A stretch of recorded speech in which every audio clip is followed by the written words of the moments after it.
القرۃ الراشدہ ہے یا منصورات ہے یا مختارات ہے یا ان جیسی کتابیں ہیں جو کہ منصورات یعنی جس میں نثر ہیں، منصورات کہتے ہیں ایسے مضامین جنہیں پھیلا دیے گئے ہیں، بکھیر دیے گئے ہیں۔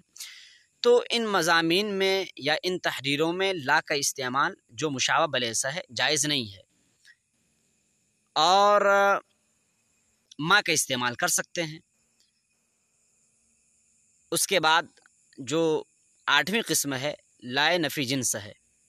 لائے نفی جنس کا جو اسم ہوتا ہے وہ بھی نکیرہ ہوتا ہے، اور لائے نفی جنس کی جو خبر ہوتی ہے وہ بھی نکیرہ ہوا کرتی ہے۔ لائے نفی جنس کا اسم منصوب ہوتا ہے اور اس کی خبر مرفوع ہوتی ہے۔ یہاں ہماری گفتگو جو ہے خبر سے متعلق ہے، تو اس اعتبار سے آپ نے پڑھ لیا کہ مرفوعات 8 ہیں۔ نمبر 1 فاعل، نمبر 2 نائب فاعل، نمبر 3 مبتدا، نمبر 4 خبر، نمبر 5 افعال ناقصہ کا اسم، نمبر 6 حروف مشبہ بالفعل کی خبر، نمبر 7 ما ولا مشابہ بلیسا کا اسم، اور نمبر 8 لائے نفی جنس کی خبر۔ میں آپ کو یہ بتا رہا تھا کہ لائے نفی جنس اور لا مشابہ بلیسا میں فرق کیا ہے۔ ایک تو میں نے یہ بتا دیا کہ لا مشابہ بلیسا کے استعمال کے لیے شرط ہے کہ وہ شعر کے ساتھ استعمال ہو، شعر کے ساتھ خاص ہے۔ نثر میں لا کا استعمال نہیں ہوتا ہے، شعر میں استعمال ہوتا ہے۔ اور معنوی فرق بتا رہا ہوں آپ کو کہ لا کے ذریعے ایک کی نفی کر کے دو کو ثابت کیا جاتا ہے، جیسے لا رجل قائمن، ایک آدمی کھڑا نہیں ہے، یعنی 2 آدمی کھڑے ہیں۔ بہت توجہ سے سننے کی ضرورت ہے۔ لا رجل قائمن، اس کا ترجمہ ہے ایک آدمی کھڑا نہیں ہے، یعنی 2 آدمی کھڑے ہیں۔ لا رجلانی قائمین، 2 مرد کھڑے نہیں ہیں، یعنی 3 مرد کھڑے ہیں۔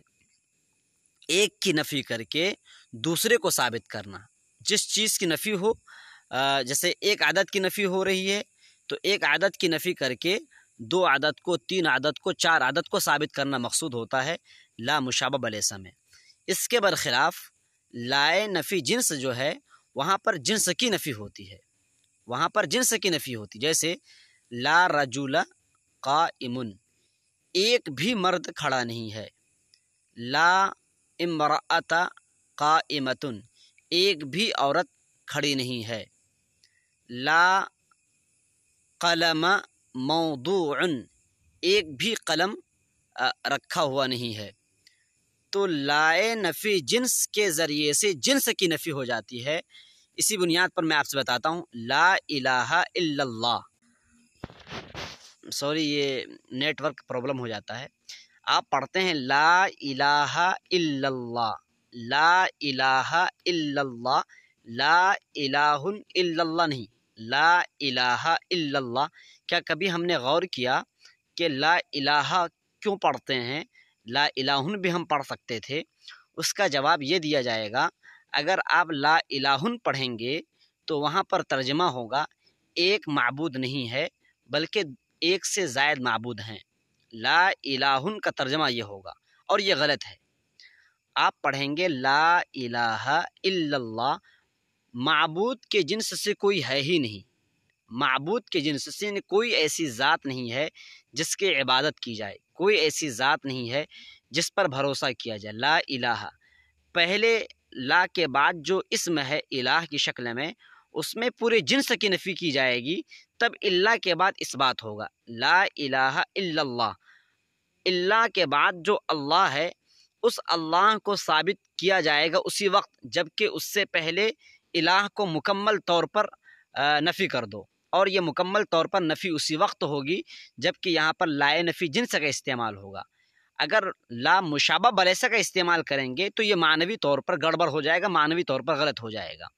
اسی لیے کوئی کہتا ہے لا الہ الا اللہ تو یہ غلط ہے، یہ ایک معبود نہیں ہے، یعنی 2 معبود ہیں، 3 معبود ہیں، 4 معبود ہیں، یہ غلط ہے۔ لا الہ، معبود ہے ہی نہیں الا اللہ، سوائے اللہ کے۔ تو یہ بہت اہم فرق ہے، یہ بہت باریک فرق ہے، ہمیں سمجھنے کی ضرورت ہے۔ تو خلاصہ یہ نکلتا ہے کہ کہیں پر بھی آپ قصص النبیین خامس کے پہلے صفحے میں دیکھیں گے، وہاں پر لکھا ہے کہ لا روح فیہا ولا شطط، لا روح فیہا ولا شطط۔ کہیں بھی کسی بھی کتاب میں اگر آپ دیکھیں، اگر نثر میں لا کے بعد اگر اسم آ رہا ہے، نثر میں لا کے بعد، نثر کا مطلب جو عبارتیں آپ پڑھتے ہیں قصص النبیین، القراۃ الراشدہ وغیرہ کی جو عبارتیں پڑھتے ہیں، کہیں پر بھی دیکھیں لا کے بعد اگر اسم آ رہا ہے، فعل کی بات نہیں کر رہا ہوں، لا کے بعد اگر اسم آ رہا ہے تو یقیناً وہ لا نفی جنس ہوگا، اور اس کے بعد جو اسم آئے گا وہ اسم نکیرہ ہوگا، اور آپ آنکھ بند کر کے بلا سوچے سمجھے آپ اس لا نفی جنس، لا کو لا نفی جنس مانتے ہوئے اس اسم کو ایک زبر دے دو، لا روح فیہا ولا شطط، لا روح فیہا ولا حیات، اس طرح سے۔ تو میرے بھائیوں، میرے عزیزوں، خلاصہ کیا نکلا آج کہ مرفوعات میں سے جو گزشتہ دنوں ہم نے 6 پڑھ لیے تھے، آج جو 7ویں قسم ہے ما ولا مشابہ بلیسا کا اسم، اور میں نے یہ بتایا کہ ماں کا استعمال کہیں بھی کر سکتے ہیں، نظم کے ساتھ، نثر کے ساتھ، قرآن میں بھی اس کا استعمال ہوا ہے، جو میں نے دو مثالیں دی، ماں ہذا بشرا، لیکن لا مشابہ بلیسا کا استعمال نثر کے ساتھ نہیں ہوتا ہے، لا مشابہ بلیسا کا استعمال نثر کے ساتھ نہیں ہوتا، وہ شعر کے ساتھ خاص ہے۔ لہذا کہیں پر بھی کسی بھی کتاب میں اگر لا دیکھیں گے، اسم اس کے بعد اسم ہے، تو آپ سمجھیں کہ وہ لا مشابہ بلیسا نہیں ہے۔ جب لا مشابہ بلیسا نہیں ہوگا تو آپ اس اسم کو پیش نہیں دیں گے، اور آپ اس لا کو لا نفی جنس مان لیں گے۔ جب لا نفی جنس مانیں گے تو اس کے بعد جو اسم ہوگا اس اسم کو آپ زبر دے دیں گے، اور اس کے بعد جو اسم ہوگا اس کو آپ پیش دے دیں گے خبر مانتے ہوئے۔ تو ہمیں یاد ہو گئے ہوں گے مرفوعات 8 ہیں، ایک بار ہم اور آپ سب مل کر پڑھیں۔ مرفوعات 8 ہیں، نمبر 1 فاعل، نمبر 2 نائب فاعل، نمبر 3 مبتدا۔ ہم نے بتایا تھا مبتدا کی 2 قسمیں ہیں، ایک تو مبتدا وہ ہے جو کہ، اچھا مبتدا میں ایک بات میں اور بتا دوں آپ کو کہ مبتدا جو ہے نا، ایک اسم صریح کی شکل میں آتا ہے اور ایک اسم مؤول کی شکل میں آتا ہے، اس چیز کو بھی سمجھ لیں۔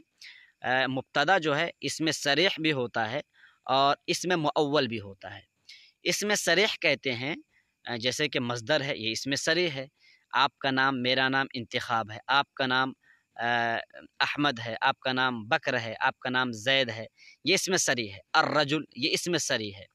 اور ایک ہوتا ہے اسم مؤول، اسم مؤول کہتے ہیں جس کو اسم بنایا جاتا ہے، اسم کی تعویل میں اس کو لے لیا جاتا ہے، جیسے فعل مضارع پر جب آپ ان داخل کرتے ہیں تو وہ اسم کے حکم میں آتا ہے، جیسے اريد ان اذهب، اريد ان اذهب، یہ ان نے اذهب کو مصدر کے معنی میں کر دیا، جس کا مطلب ہوگا اريد الذهاب، اريد الذهاب، تو اس کو اسم مؤول کہتے ہیں۔